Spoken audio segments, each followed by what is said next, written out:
Brave Podcast Network. Sick of being stuck and uninspired and living in fear? Yeah, me too. That's why I created the Get Your Brave On podcast, because I was looking for something that wasn't a push alert on my phone or a negative news story to start my day. Get Your Brave On is a podcast you can listen to while you're getting ready in the morning, brushing your teeth or putting your makeup on or getting your cardio in. Get exactly the motivation and inspiration you need to silence fear and do one brave thing a day. Make sure that you follow so you don't miss an episode. We start the week off with a topic, an inspiration. Then the next episode is a prayer about that. The third episode of the week, a faith-based meditation. The rest of the week includes stories from listeners just like you on how you're facing fear and getting your brave on. Share yours at 530-4AMANDA. And I bring you experts to give you advice on how to silence fear when it comes to your faith, family, finances, fitness, and we even get to have some fun. Don't miss an episode. Sign up at getyourbraveon.info and I'll send you my free Brave Life Planner. Another thing you can start your day with instead of negative news. It is a specific plan to boot up your bravery and set your mind on the right things, the good things. And then a daily planner to help you choose one brave thing a day. If you use this every day for 30 days, that's 30 brave things you've done in a month. Just think of how brave you will be by the end of the year. 365% more brave. Sign up at getyourbraveon.info and make sure you follow the podcast. So glad you're here. That's how we're changing the world just from parenting. It's really exciting to think about it. Like, we're not just, raising children here. We're raising adults and change makers. But how? This podcast is going to teach you how. Well, my guest will. We've got the Family Coach. His name is Sean Donohue. He has over 500,000 followers on TikTok. He describes himself as a professional peacemaker. In this podcast, you will learn the top 3 things to say to your kids now to improve your relationship. Learn how powerful your words are, how to make your kids feel more confident, teach values and morals and empathy, how to not screw up your second marriage by saying, my kids come first, and the 6 words to use in moments of conflict with your kids so you can preserve your relationship and the peace in your home. Welcome to episode number 57 of the Get Your Brave On podcast, The Family Coach, 6 strategies to become a more courageous parent right now. Quick look behind the scenes.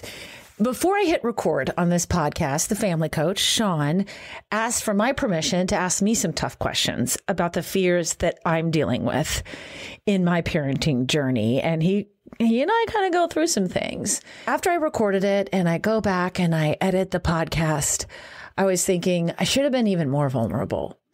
I thought, why are we so scared to open up about the real issues that we're dealing with? Because we're so afraid that people are going to judge us, that we're failing. This is really hard. I'm at an interesting season in my single parenting journey where my kids don't need me so much anymore. And it hurts because as a single parent, I gave them my all. They were my absolute priority. I didn't have anyone else. And my oldest daughter is really struggling with some issues. And I really haven't said this, but our relationship is really strained right now. And it is heartbreaking. And this podcast really helped me get some strategies to get closer to her again.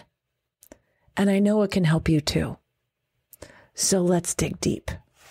I found the Family Coach on TikTok during the pandemic, and it has helped me so much. I don't know what I would do without you, Sean. So I'm so glad you answered my DM and you said yes to the show. Oh, thank you for that. Nice. Hello, Amanda. It's so nice to be here with you. Really cool of you to say. So, Sean, how do you describe to someone what you do? I'm a professional peacemaker. I love to help people have peace and love and harmony in your homes. And especially with challenging little kids or hard kids or just salty freaking teens. Favorite lines I completely stole from you, but I guess that's the point, Sean, was to tell my kids a compliment that was about them instead of you're so pretty or you're so great or you're so good at baseball. Say, I can see how your friends really like you. And they looked at me a little bit and they're like, yeah, thanks. It's like you know exactly what to say to affect their soul in a positive way. I'm curious where these strategies come from, because any of the strategies that I use, they would call, Mom, that's so cringy. Oh, cringy. Yeah, cringy. I just learned what the word crunchy means last week. Crunchy. My wife taught me. So yeah, I guess I'm late to that. But yeah, cringy. So the answer is kind of rooted in kind of something kind of dark if I think about it, you know, because I don't even know what you're going to ask me here. But a big part of my work is just kind of related to my past and related to all these kids that I've been working with for 24 years. And I learned early on that a parent's words are so powerful, so powerful. And so I spent a big part of like my earlier career and just listening and studying and learning about like bad parenting, toxic parenting, you know, trauma, bad environments. Why am I the way I am? Like, did my parents do this to me? Did they screw me up? Like, what am I doing to my own kids? And I just came up with this phrase. That's why I make a lot of these, you know, little positive videos about how powerful our words are, right? They're so powerful. So then it just clicked like, okay, since I am like the most powerful person in my 3 daughters' lives, like right now, this is such an honor and a privilege. It's super scary. So since I am like so powerful, I want to like find creative ways to express myself to them and teach values and morals and build them up and help them to see the world and teach empathy. So yeah, I just, that is, and then it also helps that, you know, I don't have a lot of skills in life. I don't have a lot of gifts. I think I'm probably good at fishing and driving my pontoon and maybe like one other thing. That's probably what I do, right? Working with families and children and helping them to be close and overcome obstacles and pain points and repetitive patterns. So yeah, that's my response. Is it true that you were inspired to do this because of that TV show Super Nanny? For sure. Well, who did it? I mean, come on, I'm 44. So like, I mean, come on, don't lie. In fact, I just got off off an interview with some TV producers and they were like, Sean, have you heard of this show, The Nanny 9/11? And like, yeah, like when we were watching that, you know, when our kids were younger, it was it kind of changed the world in a sense because it gave us this glimpse into like parent coaching and peacemaking. And it was like all we were used to is just like a traditional therapeutic, you know, format, or you go to your local middle school for like the PTA meeting with like the local therapist or whatever. The story's true. I literally was watching that show, learning about parenting. And I said to my wife, like, I'm going to do that one day. I'm going to become like a dude super nanny. And then that was my daughter, that one daughter, she turns 18 in a couple weeks. So yeah, it was about 18 years ago that story started. Yeah. Feels inappropriate to admit this, but I remember watching that show and thinking, you know what, maybe I'm not that bad of a parent after all. So true. I wrote about that. I actually have a section of that in my book that it's like, yeah, like, cause it's just messy and it's embarrassing. And these kids were like horrible and the parenting was horrible. So it's like part of you was like, oh, I wish the Superman would come to my house. Another half of you was like, gosh, you know, thank God we're not like these people, right? Yep, exactly. Now I'm like, please, Super Nanny, come to my house. I just want to do it differently. What can we do? I was raised in a really conservative family in the Midwest. I know my parents did the best they could. I'm not knocking them at all, but I think those traditional values were more fear-based parenting, and I want to do it differently. I don't want my kids to be scared to tell me things and to be honest. I want them to feel confident coming to me and telling me when they mess up, that I'll help them. What can we do better to have a better relationship with our kids? Okay, well, let me just compliment you and just answer this kind of like question, which kind of could be like a negative question. Like, what do we need to change? By just actually telling you something really true and really wonderful. You, Amanda, you're already doing it right now. I mean, you have an amazing podcast where you're not, you know, helping people feel positive because you were a radio DJ, and then there's a cool positive song that comes on, which is great because music is amazing. But now you're interviewing people and sharing love and wisdom and positivity and courage. And now what you're doing, and everyone who's listening to this is doing it too. You have a growth mindset towards parenting. You're listening to a parenting podcast.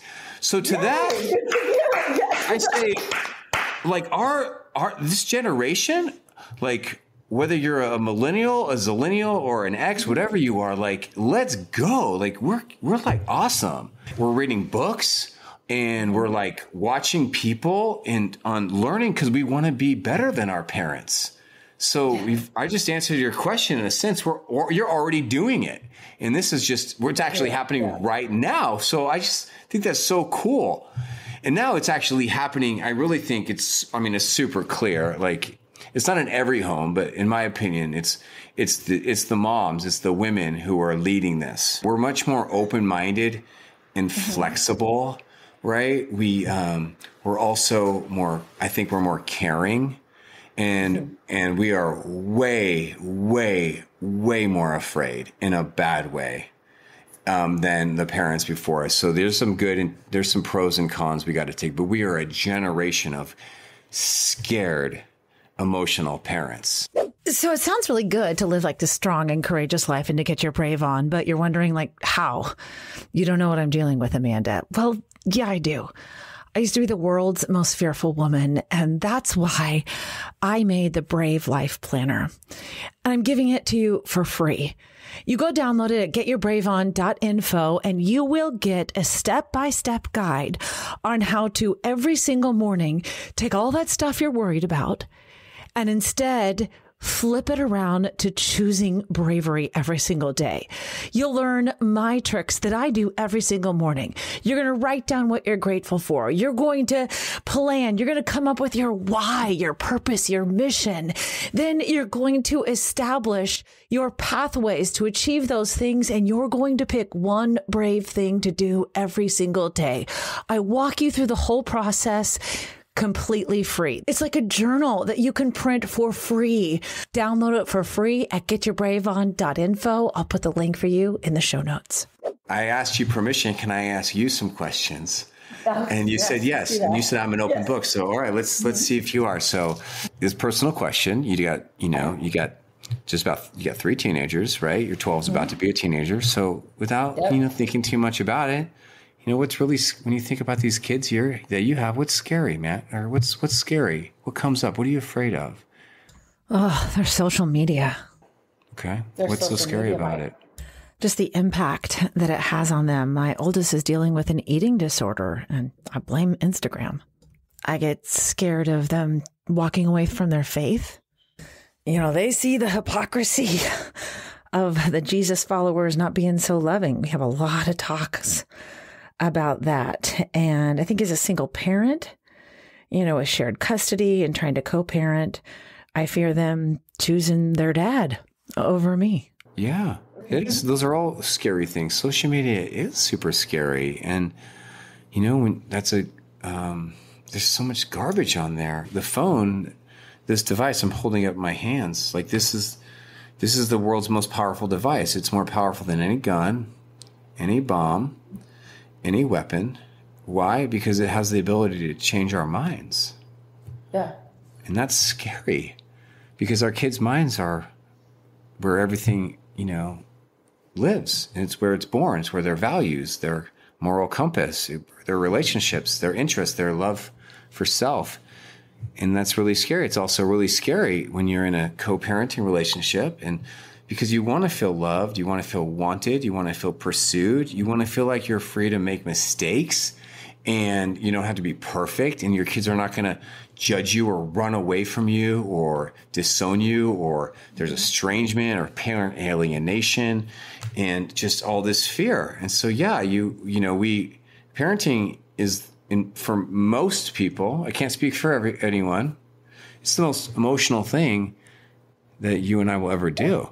I think it's actually, for many people, it's more emotional than love, romance, and marriage, because, these babies came out of your bodies, or you put them in someone's bodies, and you want to protect them, you want to teach them, you want them to be raised with your values, you want to follow the rules, but then they represent you out in the world, and it's so scary. Like, here's a thought. I've never even thought this before. Yeah. Actually, no, I have thought this before. I've never said it. I actually am afraid that I'm in my home office here in Northern California, and it's like a tiny, tiny, tiny, tiny fear that one of my kids is going to come barging into my home office while I'm on a podcast and say something crazy or weird and then embarrass me and like discredit me. Like I could think of 1,000 things right now, just like you could, of what we're afraid of as parents. This is why when you told me I want to have a show about fear and courage, I was like, ooh, interesting. I want to be a part of that. Oh, cool. I'm so honored. I just feel like I had a lot of fear about being a parent. When I first became a single mom, it was really sudden. My kids were little, 4, 2, and just 8 weeks old. Didn't see it coming. And at the time, I just felt like I was ruined. Like my life was completely over. This path that I was on, that I had to have this perfect family, just exploded in my face. And I realized one day, my oldest was 4 years old at the time. She's 16 now. And I was spending most of my time in bed, just completely overwhelmed and so afraid of handling life as a single mom with 3 little kids under 4 years old. And I was in bed most of the time because I was still nursing. And I remember she opened up her blinds in her room, and when she ever saw sun, like a blue sky, she said, "Mommy, it's happy outside."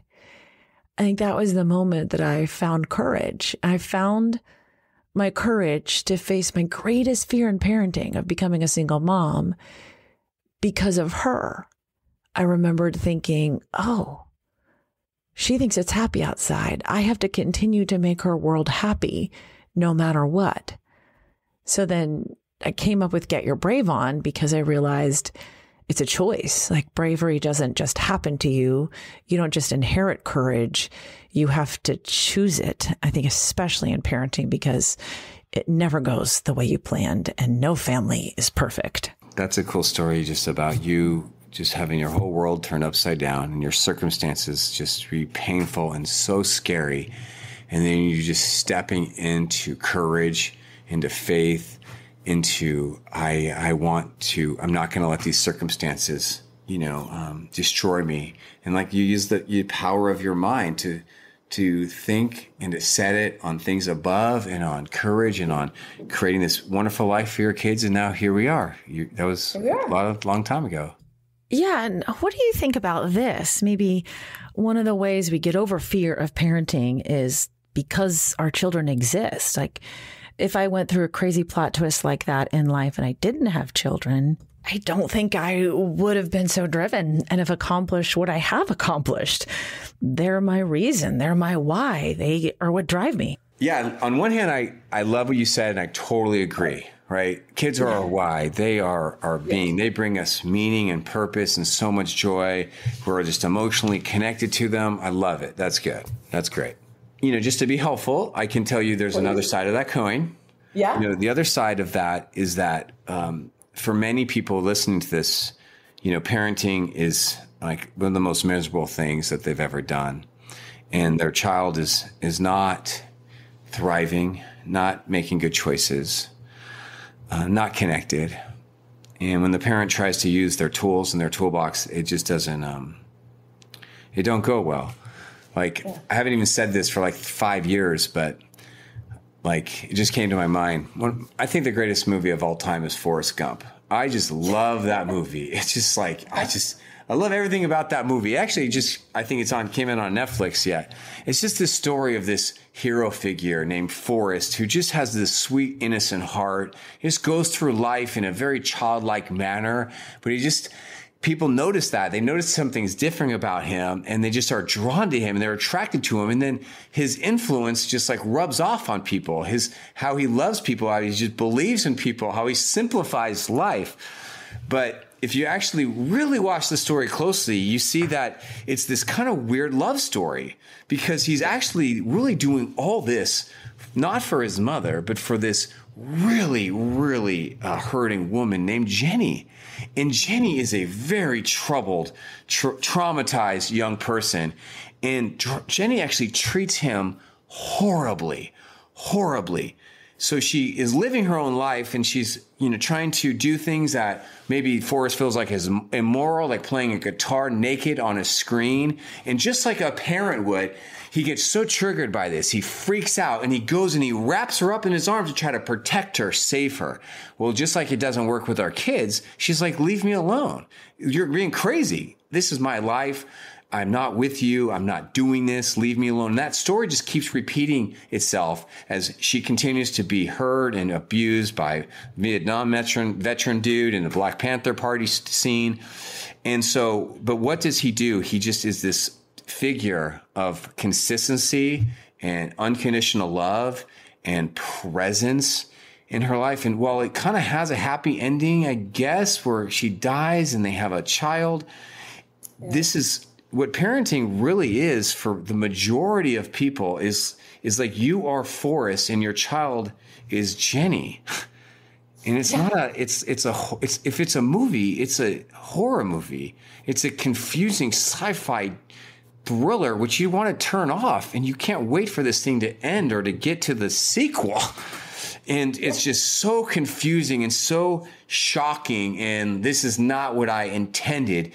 And then all these emotions come up, not only the emotions of fear, but these emotions of feeling unwanted, disrespected, taken advantage of, unappreciated, afraid, confused. And and this is kind of why I do what I do, because I want to empower parents. I want to educate them and I want to inspire them. And I want to say positive things on TikTok was just a tiny little portion of what I do, making inspirational videos for like an app that used to be for kids dancing. But I also want to say things that are true. Like what's true is you can still be a great parent and have a troubled teen.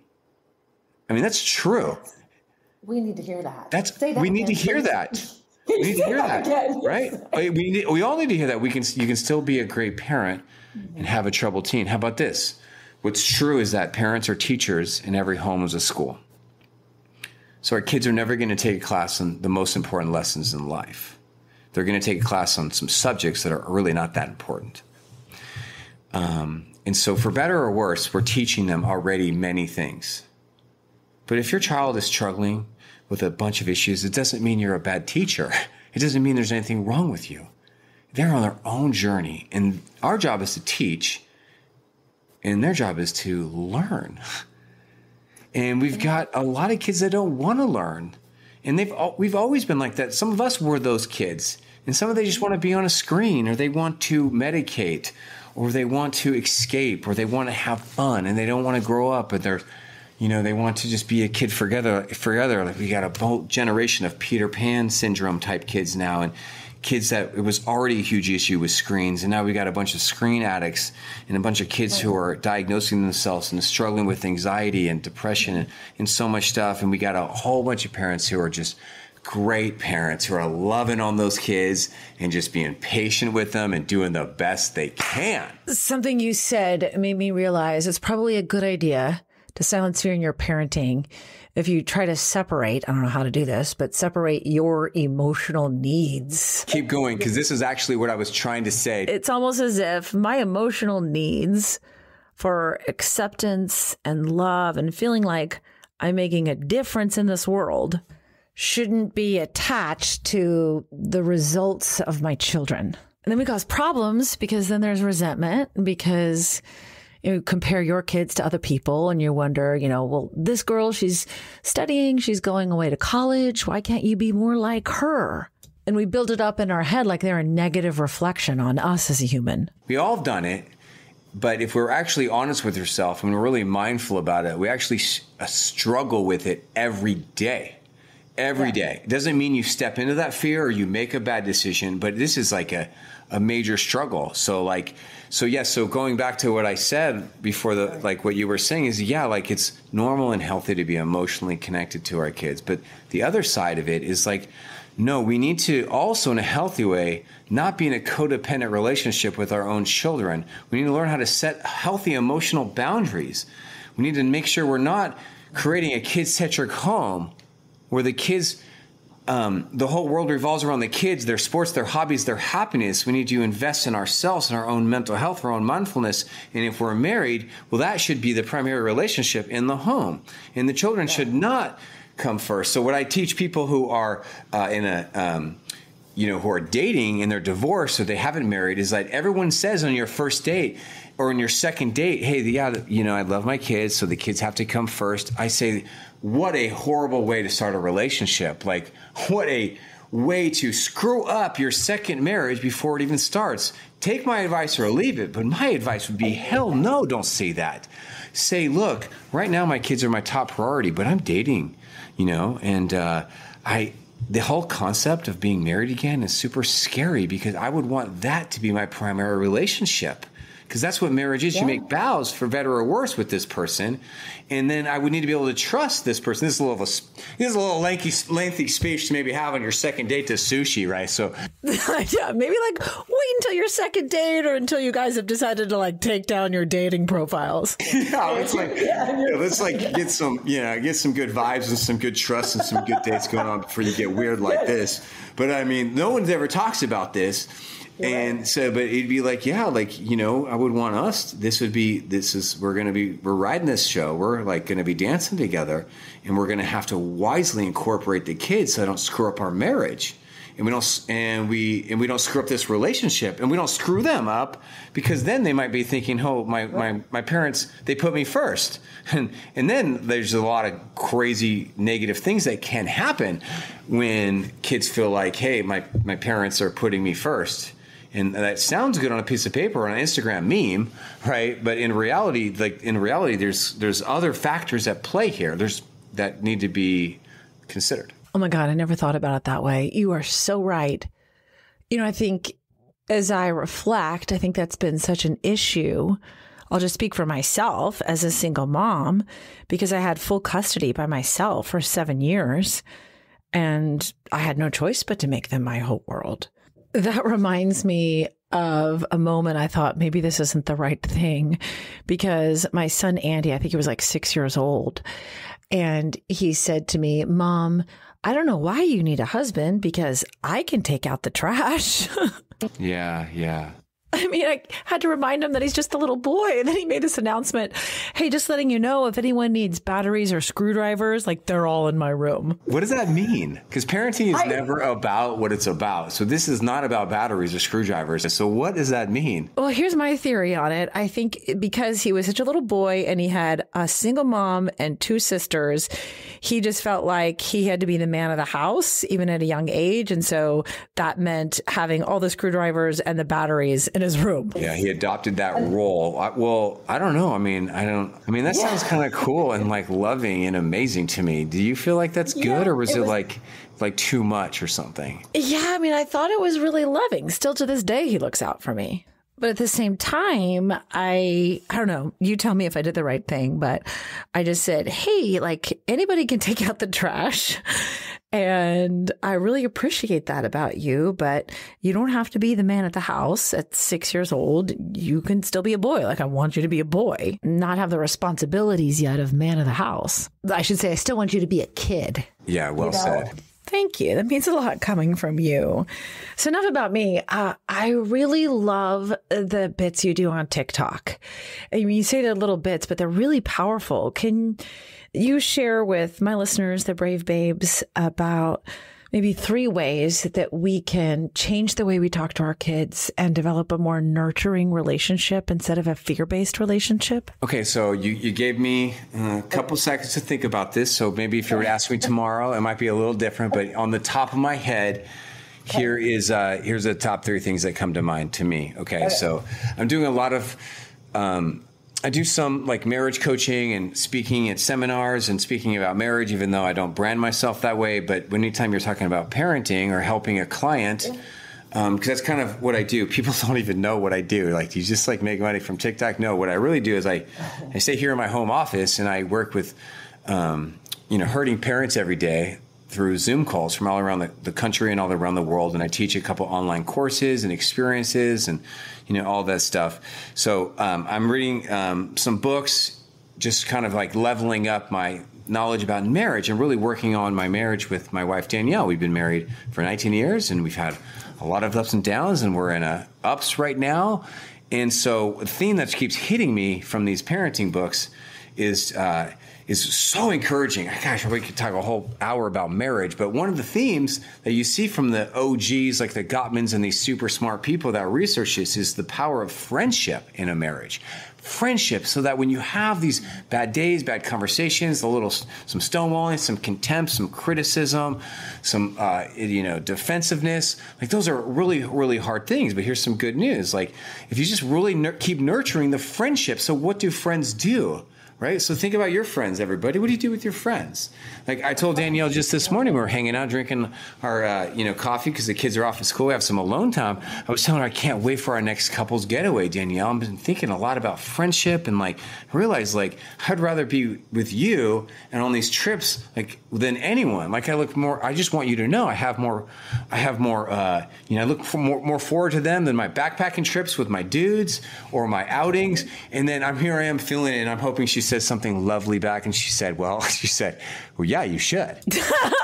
Of course she did. Yeah. I just want you to know, okay? Because maybe when we were younger, you probably wouldn't think that way, or you didn't feel that way, huh? She said, yeah. Because, I feel like I'm so passionate about parenting and family because it was just so much pain and dysfunction around me in my early childhood and my life and then my early marriage. I mean, I was like a San Diego surfer bro and just barely around dating any girls ever, and just living my life and hanging out with my dudes and watching football. And then before you know it, I was married and I had a baby, and I was a hot mess, man. I was a horrible husband and such a dummy and just so no skills. And now just became so focused. And now look at me. I'm like, I make some positive things. I do teaching with people. It's just such an honor. I feel so humbled to be a part of this. Oh, sorry, I haven't got to it. So that's okay. That was really good. So the three things I would think would be is there's research that in healthy marriages, there is a ratio, and I should memorize it, but I've seen different numbers from the people, that in a healthy marriage, that the ratio of positive words of gratitude, compliments, kind things, that in healthy marriages, it's like a ratio of either 4-to-1, and I've even seen 20-to-1. So think about that. That means that there are some marriages out there where they are saying 20 kind, cool, positive, loving things for every one criticism things, which is not cool. Criticism is not cool. Complaints, okay. So, but isn't that incredible? So then it makes me think, okay, I want to be, my words are so powerful. Like I'm a 6'2" big old dude, and I got 3 daughters, and I just want them, if I were to die or pass away, I want to be like, yeah, my dad definitely had some problems. Definitely not perfect. But you know what? He just was always just positive with his words and building me up. And it's so tempting for us to protect them or intervene or stop them from doing things. But what I like to tell people and teach my clients or talk about is it's not our job to protect our tween or teen daughters. We protect children. It's not our job to protect them. It's our job to teach them to protect themselves. It's our job to teach our daughters to be brave and wise in a scary world. That's our job. And so I can have confidence when my 18-year-old daughter is driving around town in her car. I just feel confident that when my daughter goes to the mall with her friends, because I feel like I've taught them to be brave and wise. And I am not their protector. I'm not their hero. I am their mentor. I am their friend. I am on call for them anytime they need me, but they are creating their own lives and they have their own identity and their own power. And I just feel super lucky to be a part of it. I feel so blessed to be riding shotgun in my daughter's lives. And that is where I want to teach all of us to be, we are not driving the bus here, but it takes a lot of emotional work. It takes a lot of emotional work to put yourself in that shotgun chair and to be wise with your words in that chair. Because it's a privilege to ride shotgun in someone's car. Especially if it's a teenager and they give you aux privileges. Right. So the second thing to think of is I'm really into this. So on the surface, this is like what people think I do, like just make positive, inspirational videos. But really what I do is like I'm like a high level EQ coach. I'm a high level emotional intelligence coach that works with mostly parents now, but with some young people. And my team are full-time coaches. They work with a lot of the young people. And so one of the ways that we should be different than our parents, and just being very bold with that word should, is that we want to share our feelings with our kids. And we want to do that in very powerful, vulnerable ways. So what's happening for all time, including happening now, is that our kids are going to be very tempted to dehumanize us. They just see us as like not like humans, like we're just robots. Like all we're good for is heating up Hot Pockets and giving lectures or yelling at them or snapping at them or pep talking them or buying things. And the reason why they're like that is because, one, that's happening in their natural brain chemistry to kind of separate themselves. They're getting their own power. They want to blame somebody. That's all normal. That's never gone away. But it's also happening because the media continues to paint parents as idiots, as total dummies. And even some channels, like even some shows on the Disney Channel, they just portray parents as like total doofuses. And then you have this powerful device, which is drawing into their attention and their intimacy and their identity. And they just feel like, why do I even need these parents? Like, this is not a theory. Like I work with really hurting parents every day and really struggling, hurting kids. In fact, I'm going to see one right after this. And they actually tell me these things like, why are you even in my life? Stay out of my life. Leave me alone. And so what our most, I can't speak for the older generation, but most of them did not only express any type of emotion in a positive way to us, to our generation of parents, but most parents did not teach us, the kids, emotional intelligence, how to negotiate, how to share feelings, how to comfort somebody, what is trust, how to build it, how to break it, how to repair it, why it's the basis of every home. So where are our kids going to learn this stuff then, Amanda? Where are they going to learn it? Oh, you're right. It's going to be their phones. So tell me if this is right. I stopped getting frustrated with my kids when they left something at their dad's house because they go back and forth. I would leave stuff too all the time. And instead of going, oh, why are you so forgetful and you forgot your baseball cleats again? I'll just say, yeah, I get it. That's like a big bummer that you have to go back and forth. We're talking about empathy, empathetic limits, validating listening skills. Yeah. I mean, what would be the opposite? People pleasing. Let me go buy you some new shoes. Let me go get them for you. Let me bring your lunch to school. Let me rescue you. Let me call the principal. Let me fix this for you. Let me help you with your homework. Why? Because what you're doing in that is, we want to manage our emotions so they do not manage us. And our kids are constantly pushing our buttons and telling us things that make us emotional. In fact, if you think about it like a math problem, one of the best things we can do as parents is to be great listeners. Now, you've all heard that, but there's like more than meets the eye. It's like really freaking hard to be a good listener. Yeah. Have you heard the stuff they'll tell you? Yeah. Exactly. It's like, what the heck is you guys driving me nuts? You want 5 scoops of ice cream? You want to drop out of school to become a professional video game player? It's like you want to hit your sibling. You want this, you want that. So, but the better listener you are, it takes a lot of work on your own emotional intelligence and knowing yourself. So then what'll happen, you don't react to your kids, but then you instead respond. You respond with validation, empathy, questions. You respond with not getting involved, not picking that freaking battle, letting it go. Yeah, they leave the wet towel on the ground sometimes. Like, is that really a battle you want to pick? That they leave the wet towel on the ground? Because if you pick that battle, well, then what about the bigger battles like vaping or alcohol or drugs or, premarital sex or getting D's or F's or screen addictions? So what we want to do is, I like to share number 2 is we want to share. I feel I'll teach this. This is like what I teach all of my clients. I don't normally share things like this in a podcast, but here's 6 words that I think are really healthy for parents to share with their kids. All right. These are some of my favorite words because I'm really into words. So And remember, if you're sharing these feelings with your kids, you never want to barf these words on them. You never want to just open up their door. You never want to just tell them, because that's a violation of boundaries. And so what the heck? This guy's a hippie guy from California. I kind of ask my kids to talk. Like, what the heck is this weirdo? Yeah, you do you. I'm just telling you, I've been working with your sons and daughters for 23 years, and I have found whether your kid is 2 or 6, connection, or 16 or 26, connection before correction. So you could be like, hey, I'd love to check in with you, or, share these feelings with you about this topic. Is this a good time? Right. So you're honoring their boundaries before you talk about a sensitive topic. What's a sensitive topic? What's not a sensitive topic? Right. So the 6 words is, I feel sad. I feel confused, hurt my feelings, disconnected.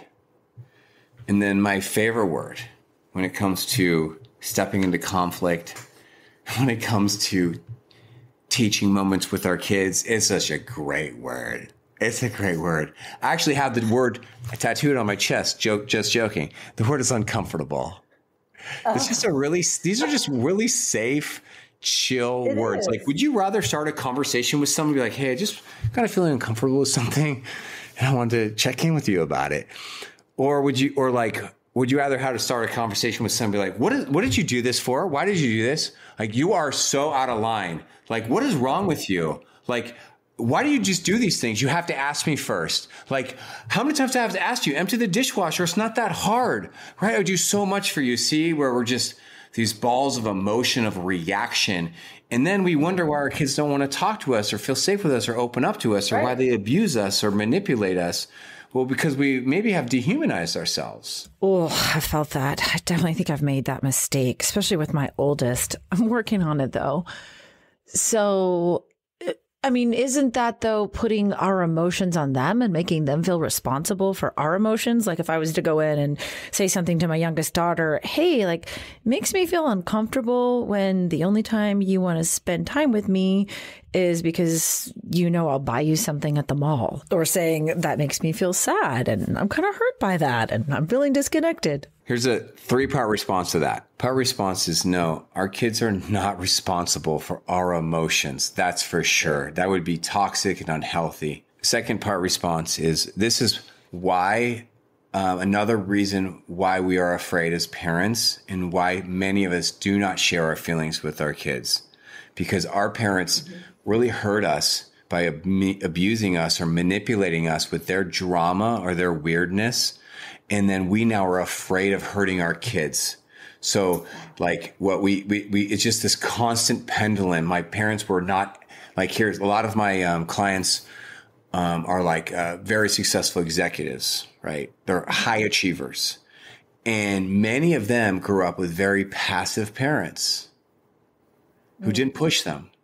So then they pushed themselves to these places of success. But then they all say to themselves, and let's see if you said this to yourself, gosh, if my parent was a little more involved or just pushed me a little bit more active, I would have just taken off.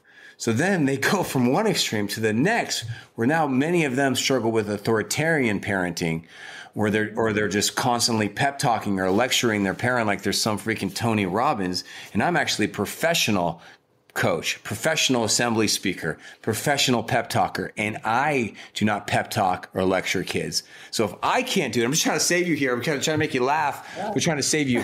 If I, one of the world's potentially greatest teenage pep talkers and lecturers, can't get through to my own kids or your kids, then why are you trying? So just give up the lectures and the pep talks, and there's a better way.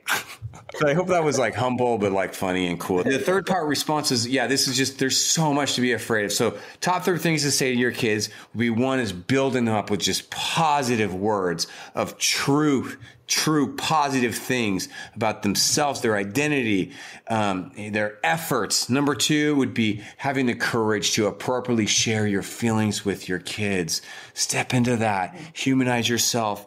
Because if you can get a 6-year-old to see you as a human, to care for your feelings, to see how their actions affect your feelings in a healthy way, what is that going to mean for that kid when they're 16 or they're 26? And the third thing, I think, top 3 things our kids need to hear from us would be this awesome phrase, let's work this out.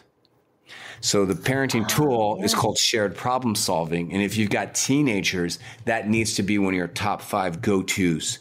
Shared problem solving. How can we work this out together? Hey, so yeah, I want to talk to you about some things. What's going on? Yeah, what's it about? Yeah, just want to, share a couple feelings with you about what's going on with me and the wet towel on the ground.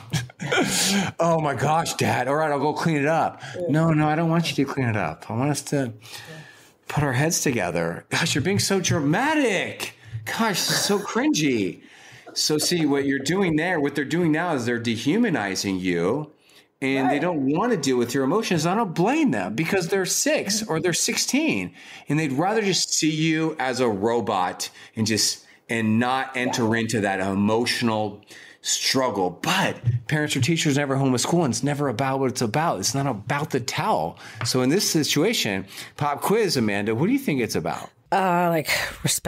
Respecting the home that I work so hard to provide. Cleanliness or home what? Yeah, you're right. I mean, cleanliness is a part of it. Let's go deeper. I'm pushing you right now. Respecting what? I actually don't like your answer. It's not about that. It's not about respecting the home. Go deeper. Oh, okay. I think it's about respecting me. I don't think it's about respecting you. I think that's a really overrated word. It's really misused. Okay. And that's why it's not one of my top 5 words. In fact, most kids don't respond to, I feel disrespected. It's a lot better than you are being disrespectful, which is a label. That doesn't work for sure. That would be on the do's and don'ts. That'd be on the don'ts. But yeah, I think what you're saying is what you're looking for is, hey, this is a way to show like love and care for me and my feelings. And what's important to me, because I have feelings too, because it's not important to them. You're right. They don't care about the carpet. But you care about the carpet, and I care about your carpet. If you speak from your head and give them a lecture about germs and about the carpet, it's probably not going to work. You want to ground the kid? That probably won't work either. In fact, they'll start sneaking and hiding from you. Instead, help them understand that you care a lot about the carpet. What color is your carpet? Brown. Is it new or is it old carpet? It's newer. So you spend a lot of money on new carpet. So you want to help them understand. So when they call you and they're saying you're being weird or dramatic, you want to help them understand how much you love this beautiful carpet. It's a little light, you said. It's a little light, guys, Yeah. But that's the problem with home decor, Once you go big like that, you can't just easily, right? So it's the same thing. It's not about just emptying the dishwasher. Gosh, what is it about? Well, it's about a lot of things.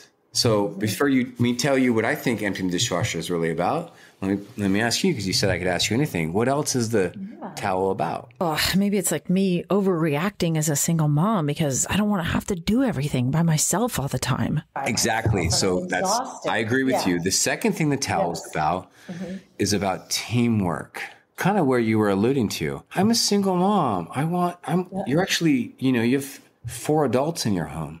1 regular adult, and then 3 young adults. If you have a problem with me calling a 12-year-old young adult, that's okay. 18 years, confirmations, bar mitzvah, it's right around these ages our kids, become young adults. So I agree. So the first thing it's about, let's keep going. I don't know if you like this or not. I love it, yes. Helping your kids see you as a human being, that parents have feelings too. What a shocker, huh? You want teamwork. What else is the towel about?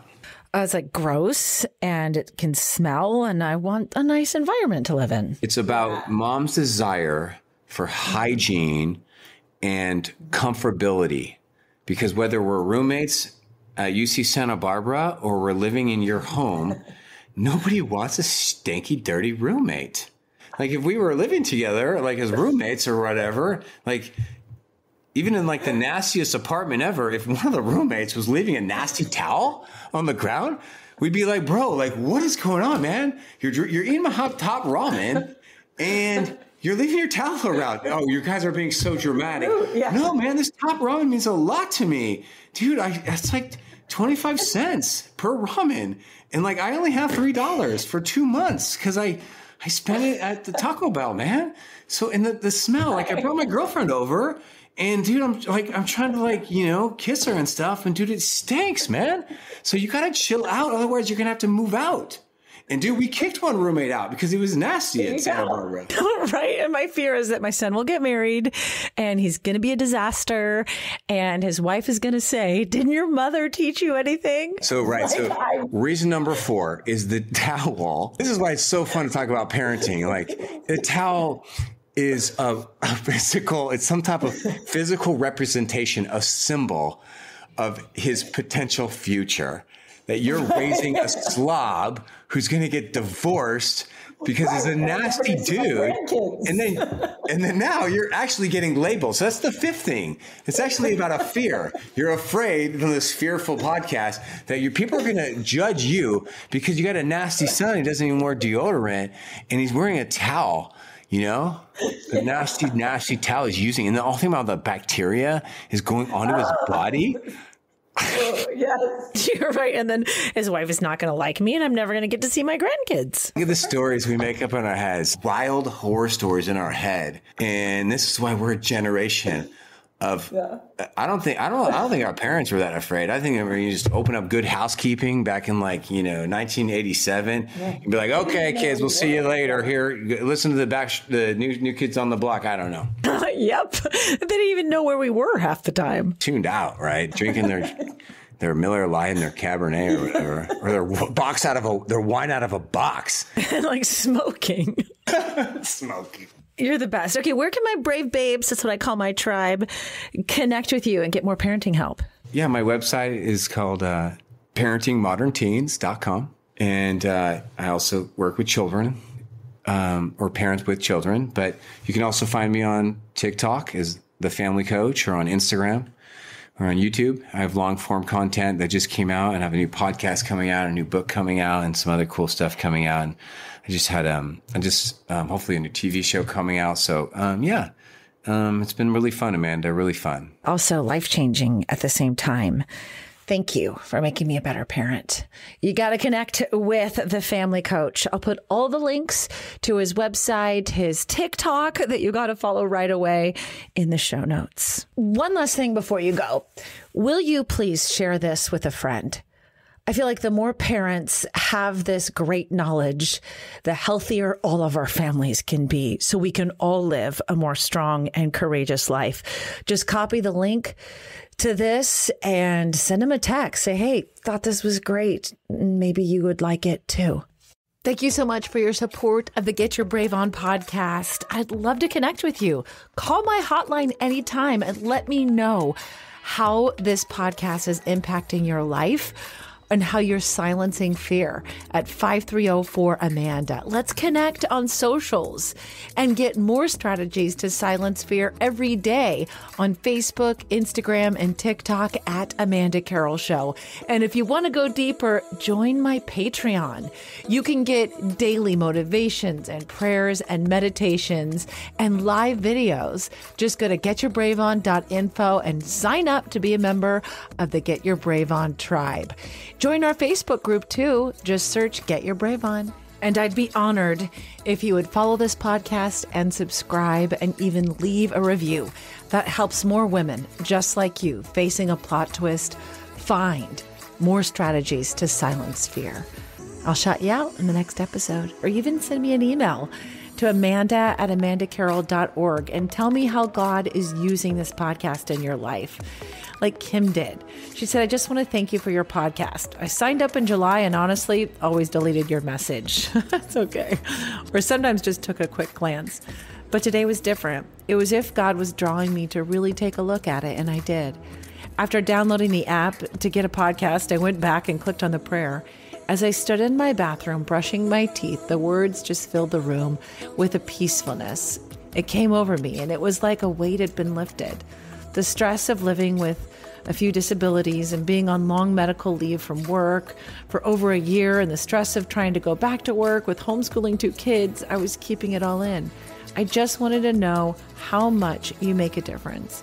I even shared your podcast with my mom, cousin, and brother, even though he's not a lady. He's going through a tough time. I wanted him to hear the prayer. So bless you. Bless you. I am so thankful that God used this in your life. You're my why. I'm honored to hear from you. I'd love to hear from you. Reach out anytime. All the links are in the show notes. And I love the idea of you listening to the episodes while you're brushing your teeth. I actually think it's perfect. Start your day with me. So just make sure you follow the podcast so you don't miss an episode. Get your brave on.